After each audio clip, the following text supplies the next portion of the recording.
News. Now on 4, an affectionate look at those classic British trucks of yesteryear.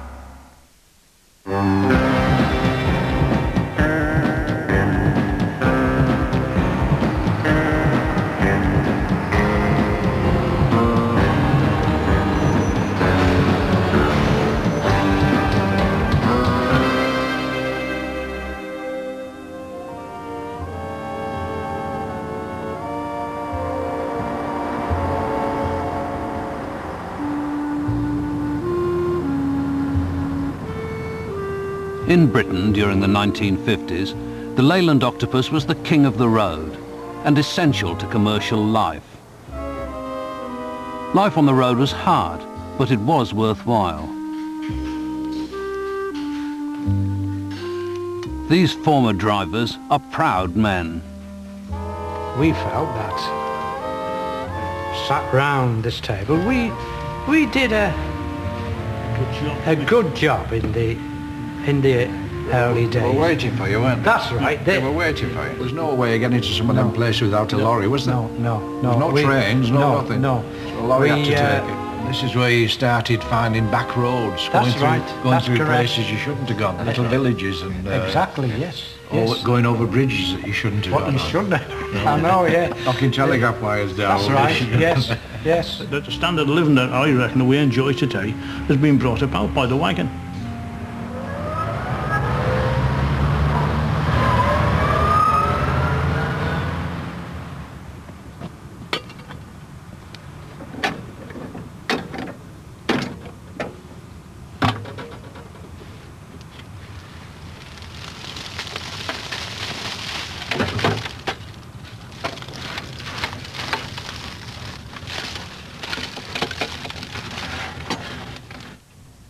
This wagon is a Super Sentinel from 1924.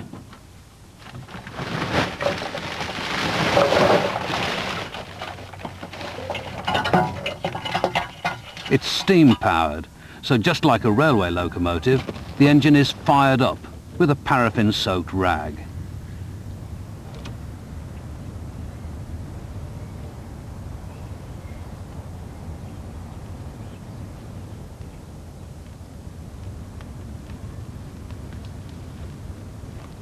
An hour and a half later, it's finally ready to go.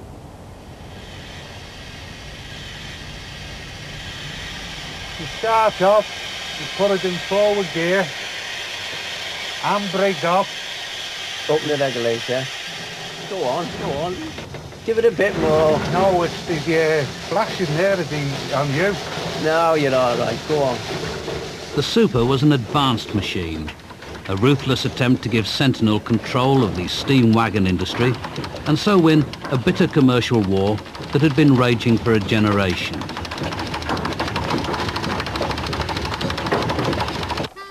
The first powered wagon, built in 1896, was more cart than truck, and, like most of 19th century industrial Britain, the Thornycroft No. 1 steam van burnt coal to get up steam to power its engine.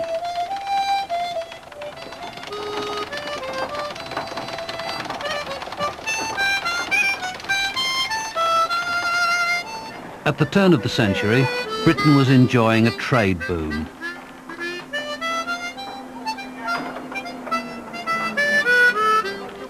Steam-powered wagons soon found a niche, spreading goods from the docks to the railheads and even into the cities.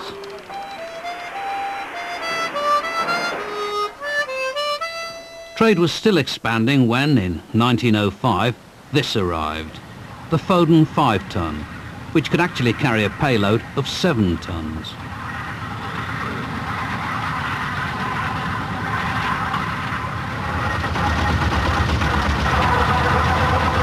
Because the engine was over the boiler, it was called an overtype.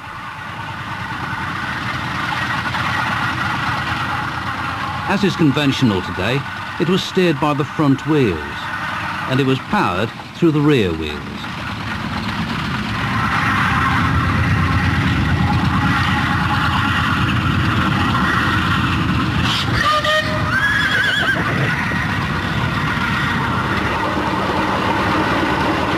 over 7,005 tonnes were sold, which established Foden as the first steam wagon giant.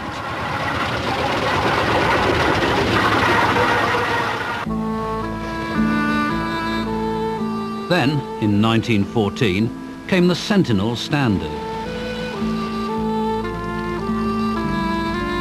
It was an undertype, which meant a vertical boiler with the engine underneath it.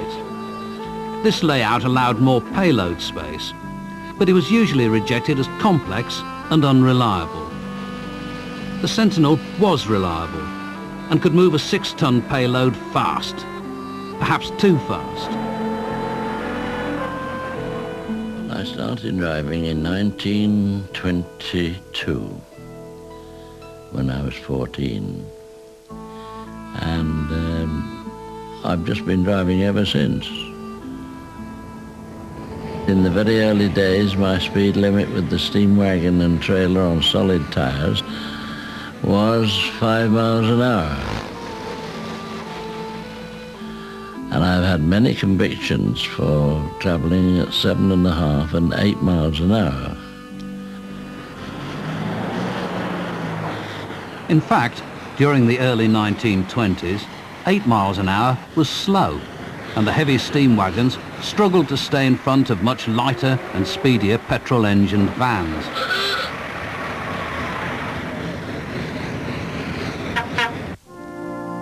Foden reacted in 1924 with the C-type, whose top speed of 25 miles an hour was achieved with a powerful engine and 3 cast steel gears.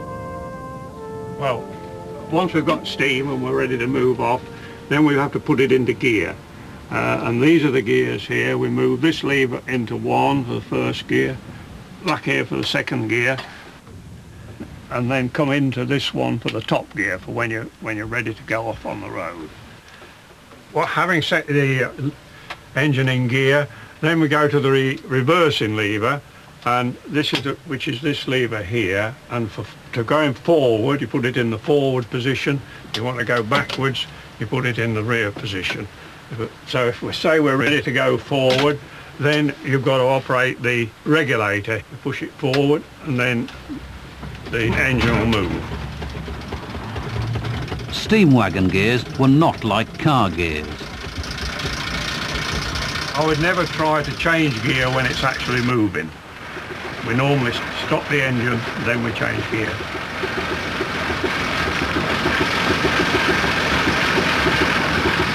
Foden had taken well-proven steam technology and improved it.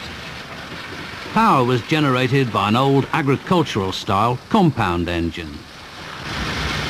The compound engine is one where the steam goes into the high-pressure cylinder and then it's exhausted into the low-pressure cylinder, in effect using the steam twice over.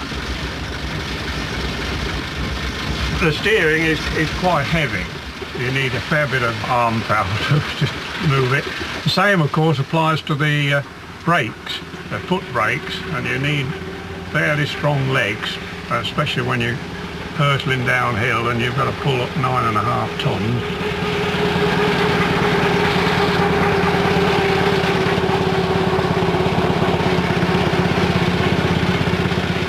This actual Foden was bought by Fuller's Brewery of West London in 1928. A year Britain's thriving industrial workforce slaked their thirsts on about 6 billion pints of beer. Many large breweries ran steam wagons, and Sentinel's spacious undertype standards were a popular choice.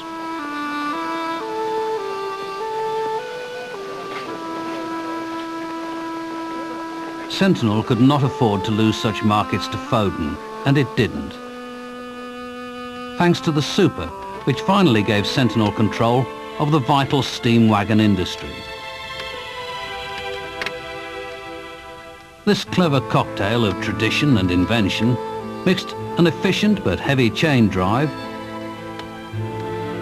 with lightweight leaf spring suspension and even electrics. Steam wagons were reaching their peak. Well, I've always looked upon steam as effortless power. There's no fussing with it at all. It just goes along when you're stationary, and you just open the regulator gently. There's no clutch to slip in and gears to grind or anything like that. You just open the regulator gradually, it just moves up. Amazingly, this actual Sentinel worked the Liverpool docks until the 1960s. Its drivers, John Meacock and Jimmy Doran, have not met for 30 years. But they are soon right back where they left off. Now, well, have a look at your fire, see how your coal is. All right. Plenty of coal on there. Plenty on. Good fire.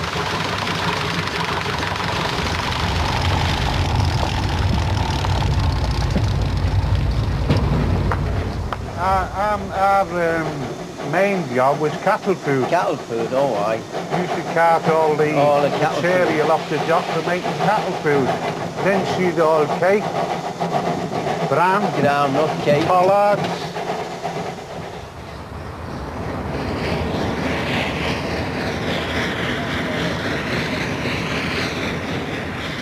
Good though it was, the Super Sentinel was an anachronism by the 1960s.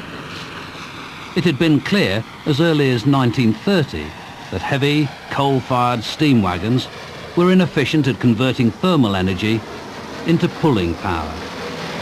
There was another, much more efficient technology, diesel.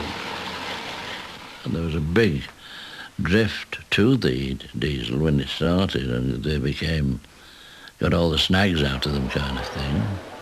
When we first got our diesel wagons in 1933, I used to go to London and back from Widnes with 15 tons on for 7 and 6pence.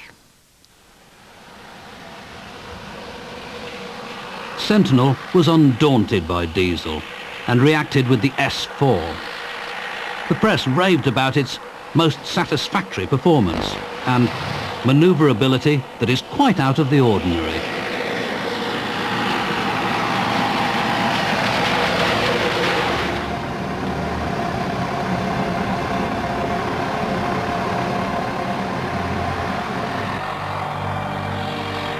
With a top speed of 50 miles an hour, the S4 was much faster than any diesel, but it was also heavier, and that was its problem. A 1930 government report had claimed steam wagons were a nuisance and a danger to the public. In 1933, any vehicle weighing over 4 tons, which included the S4, faced penal taxes. By the mid-30s, even Sentinel had to face the fact that, despite the S4, steam was dying.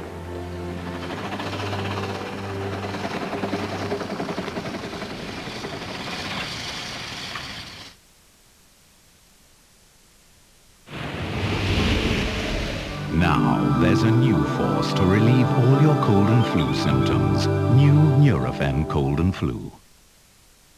No, no, no. You don't love me, and I know now.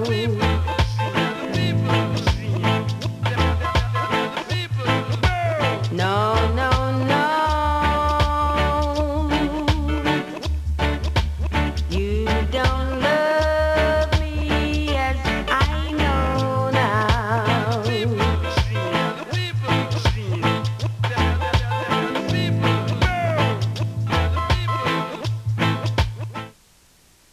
Call General Accident Direct. You could lower your home contents and buildings insurance costs. Call tomorrow on 0800 121 004 and pay by instalments, interest free.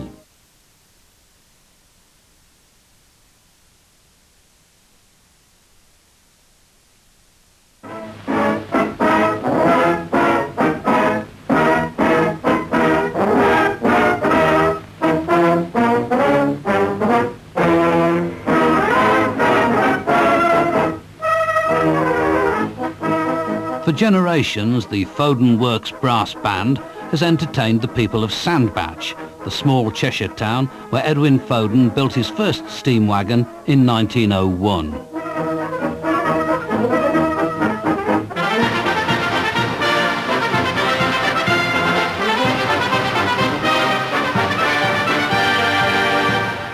Today, the band plays on, although it's no longer bankrolled by Foden, and Sandbach is a very different place.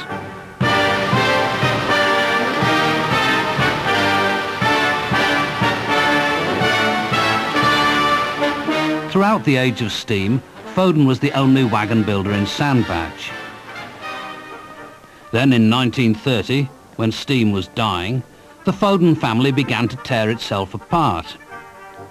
The old boss Edwin was long dead. His eldest son Willie had emigrated to Australia. Sam Twemlow, Edwin's favourite son-in-law, was dead. E.R., Edwin's second son, was still on the Foden board, but was in dispute with the chairman, Francis Poole, who was his brother-in-law, and with his stepmother, Edwin's second wife, Annie. E.R.'s surviving son, Peter, remembers this dispute. My father's stepmother was a bit of a bee. She had a reputation of being difficult, put it that way, and she was a bit of a... She owned a lot of the shares in Foden's in those days, a big shareholder, and she was a bit of a tyrant, I gather. It's a bit tough. Under Annie Foden's influence, the chairman Francis Poole announced, "We honestly feel we should be better keeping to steam." And my father said, look, we have to move from steam, because in those days steam lorries were the thing, and diesel lorries were just coming in. And my father wanted to change more rapidly than they did, and so there was it was a fallout amongst the family at the time. And he said enough is enough, and he went. Simple as that. But E.R. only went to the other end of Sandbach, where he set up a new company called ERF. Here, he and his descendants would manufacture diesel wagons, using the lessons they had learnt at Foden. What have I learnt from the days of the Foden days? I suppose I've learnt not to employ too many of my relations, probably. ERF relied on outside talent from the very beginning, when they called in a brilliant young designer. They got Ernest Sherratt, who was a designer at the old Foden company, to join them. And then in a greenhouse in Sandbach, they drew out the first ERF. That was in April 1933. And by September, they produced the first vehicle. The engine, gearbox and axles and the frame were all used by the industry in general, but put together in slightly different ways. First thing is the Gardner engine, which had been a well-proved engine. That was the obvious thing to go for. Next in line is the gearbox with the David Brown box. That was the answer there. The axles, Kirchstall 40 axles, they were also used by everyone in the country who were making vehicles. So they're the three major components, and marrying those together was the task, which was a very enjoyable one for me.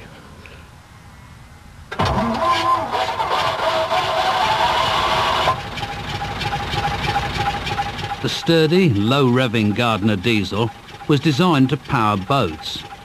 But once inside the first ERF, it inspired a revolution in British wagons.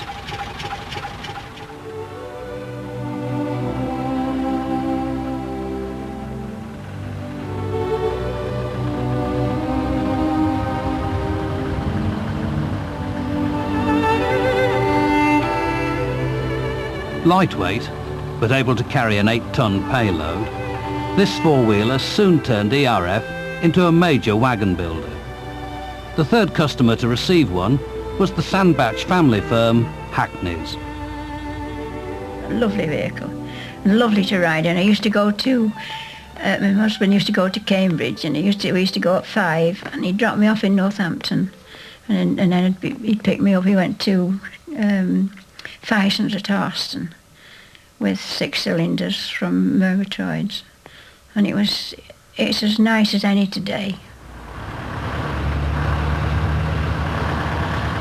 This hastily assembled wagon was so advanced that other manufacturers were forced to copy it. Even ERF's family rival and neighbour, Foden. Now we see the engine being lowered into position from an overhead crane. This 6-cylinder diesel develops 102 brake horsepower at 1,700 revolutions. Now the gearbox and radiator. The engine and gearbox are mounted on the Foden 3-point suspension system, ensuring freedom from vibration. The new generation of assembled diesel wagons triggered a new road transport boom. And you just keep moving up and down the country. It may be Newcastle, Liverpool, Newcastle, Manchester. You know, things like that. Or Aberdeen down to Cornwall, pick up some China clay from St Asaph around that area. Back up for Manchester, back up again to Glasgow. Picking a load up, say, Dundee at 3 or 4 o'clock in the afternoon. When you get your instructions, the boat closes in Southampton the following day at about 5 o'clock in the evening. So what do? You've got to go through the night. You know, you've already done one through the night. You've got to go again through the night, right down to Southampton, to catch the boat. As a rule, we used to try and work it so we could pass through our own hometown, probably on the way up and down, at least maybe once a week, or you couldn't always do that. I've actually come in at about maybe 10, 11 o'clock at night, maybe midnight.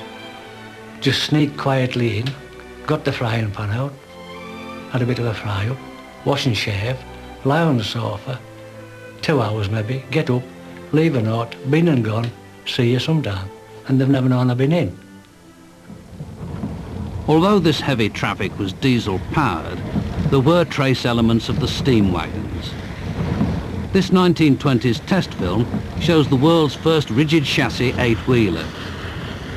Each wheel had 14 inches of independent movement. All 4 front wheels steered, creating a turning circle just twice as wide as the wagon was long.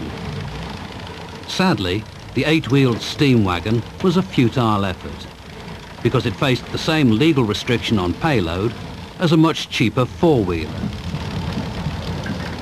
But as road traffic expanded, thanks to diesel power, the law was altered to regulate payloads by axle weight, and a 4-axle 8-wheeler was allowed to carry 10 tons more than a 2-axle 4-wheeler.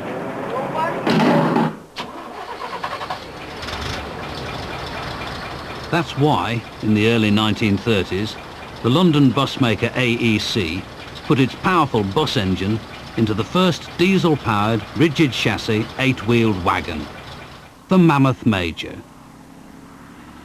And the modern British wagon was born.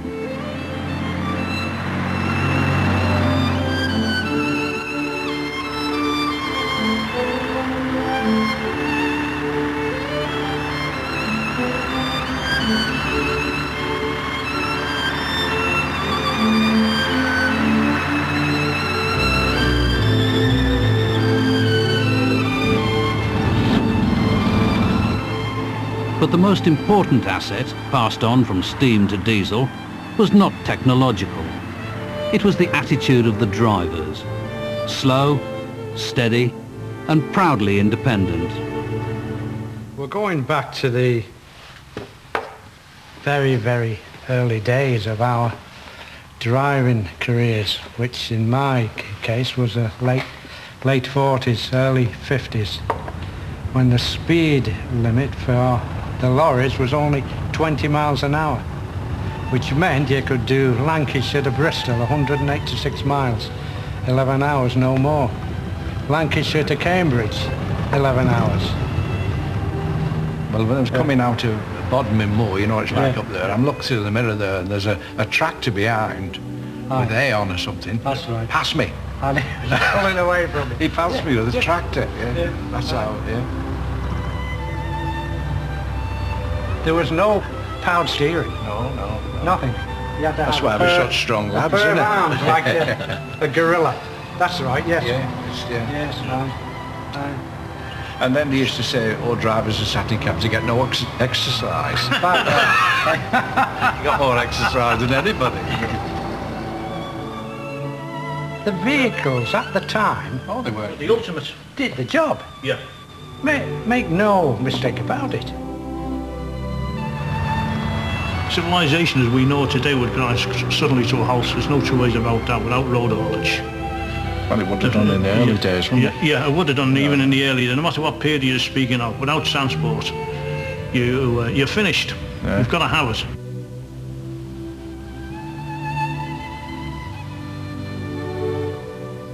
The book Classic Trucks by Nicholas Faith is out now in most bookshops, priced $16.99.